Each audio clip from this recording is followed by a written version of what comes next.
Hello dear students, let us welcome you for the transmission and distribution class. In the previous class, we have seen the different elements of the overhead transmission line. Now we will see SAG. What is SAG actually?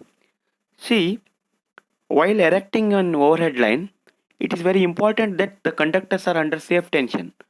Means, if two supports are there for carrying one conductor, if you are placing that conductor in between the two supports, too much stretched way you should not erect it. Means if you are going to fix a conductor between two supports, then there should be a minimum allowable freeness to the conductor. If you stretch it fully, because of the stress, the conductor may be, go for break. To avoid this one, so some allowable dip is given, that is called as sag. The sag is the definition of the sag is given by the difference in the level between points of supports and the lowest point on the conductor is called sag. So I will explain it with this figure. See this figure, first figure. Two supports A and B. It's nothing but you can assume it as a two electric poles. What you can see near your roadsides and all. Two electric poles A and B. The point A and B are the point where your conductors are tied. So instead of totally stretched line, there will be a small dig in the conductor. These things you will be come to know very clearly where these transmission lines they're in the towers, a big towers. You can see it will be like one catenary shape. So why this is like that? One thing is what, during the uh, summer season, obviously you know that the metals are going to expand. Okay, so that is one case. And whenever the stresses are more, if it is stretched tightly, the chances of breaking is there. So while compared to the span means the distance between A to B, the S, that is sag is very less, but there should be some sag should be given to have a safer tension. So the points to be noted for giving the sag is, when the conductors are suspended between two supports at the same level, it takes a shape of catenary. This shape is called as catenary.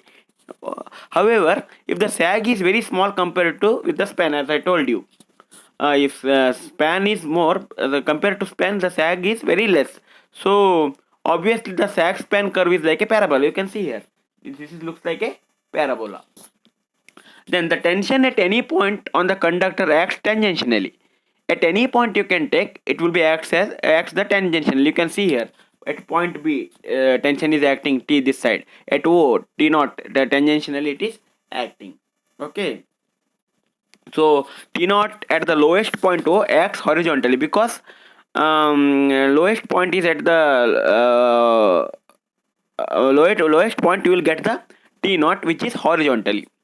The horizontal component of the tension is constant throughout the length of the wire. So where in any point the horizontal component is fixed, the vertical component is vary according to its position. The tension at the supports is approximately equal to the tensions acting at any point on the wire. Thus the tension T is given as T naught. It is same as T naught. Then conductor sag and tension. This is one of the important consideration of the mechanical design of the overhead lines. The conductor sag should not be kept more to have a economic one. Means if you are keeping a maximum sag, means conductor used is more. If conductor used is more, means it is a costlier one. So reduce the cost, we may need to go for a sag is very small.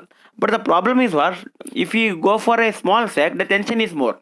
So to achieve the lesser tension, we need to go for a maximum sag. If you are going for a minimum sag, then there will be maximum tension. So the conductor tension and minimum sag are not at all possible. Means low conductor tension as well as minimum sag is not at all possible at the same time. So there should be a compromise is made between two. Then how to calculate the sag? See, we will see now the two different method. One is supports are at equal level, means you can see the poles at the roadside. Both the poles are at the same sub level, means on the same surface. That is called as supports are at the same level. If the poles are there in hill station or in hilly area, how it will be? One pole is at the down, another pole is at the top of the hill. Then it is called as an equal level. First, we will see the how the equal levels will be there. See this figure, you can just check here. A and B are the two supports point, that is the two towers. And the line is there shown in pink color. Span is L here. You can see span means what? It's not the length of the wire, it's the distance between the two supports. Okay, that is given by L. Well, W is given by weight per unit length of the conductor. Conductor's weight per unit length. For 1 meter length of the wire, how much it is weighs? That is called as weight per the unit length. Then T is the tension of the conductor. Fine. Now I will show you in this figure. You can see as this is two supports are at the equal level. Obviously the lowest point will be the midpoint, so the lowest point will be, is having L by 2 meters away from the point A, as well as L by 2 meters from the point B. Okay, so the lowest point O is the origin. Let us take the coordinates of the point P. We will assume one point P here. I'll just take one point P, where this P is at the point X and Y. We need to calculate. See here, what is X? X is the horizontal distance from the O to P. Y is the vertical distance from O to P. Okay, you can see this clearly. Your P is at the distance of X from the O, and P is at the distance Y from the O. That is what horizontal and vertical distances.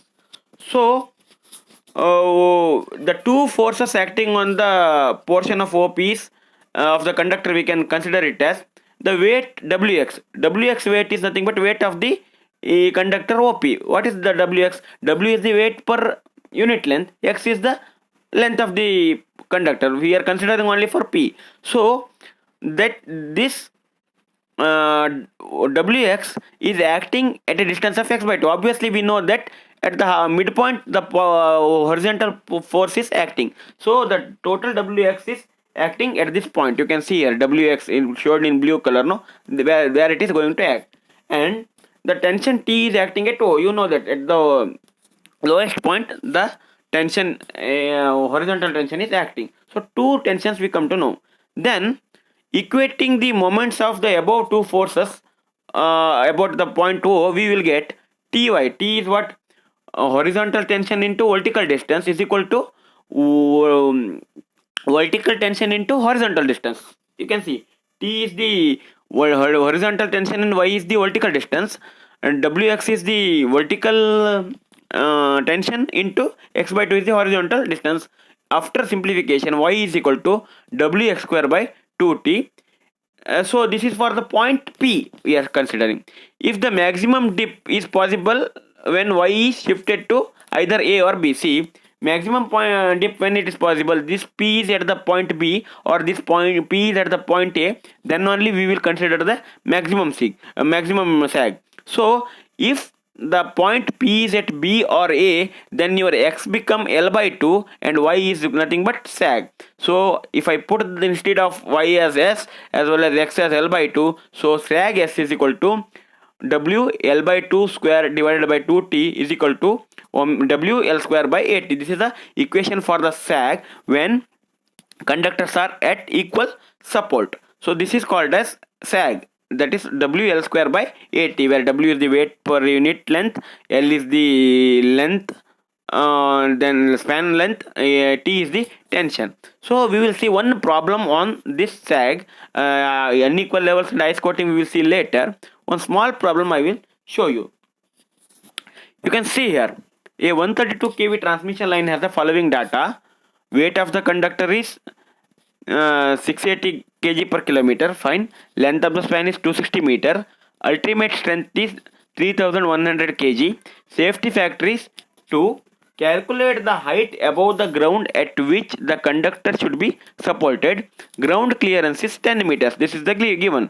Ground clearance is 10 meter means what? From the point O to the ground is 10. You need to calculate here what is the support, what is the tower height. Means tower height means what? From the lowest point to the ground clearance plus from sag totally, that will give you the support height. Okay, so before that we need to find the weight. You are taken weight of the conductor W is kg, it's kg per meter. So here it is given per kilometer. No, you are dividing it by 1000, you will get the 0.68 kg per meter.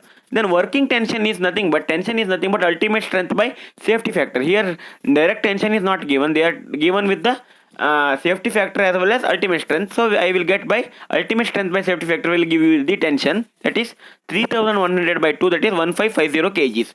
Total span L is given how much? 260 meter. So if I put this equation here, sag is equal to WL square by 80.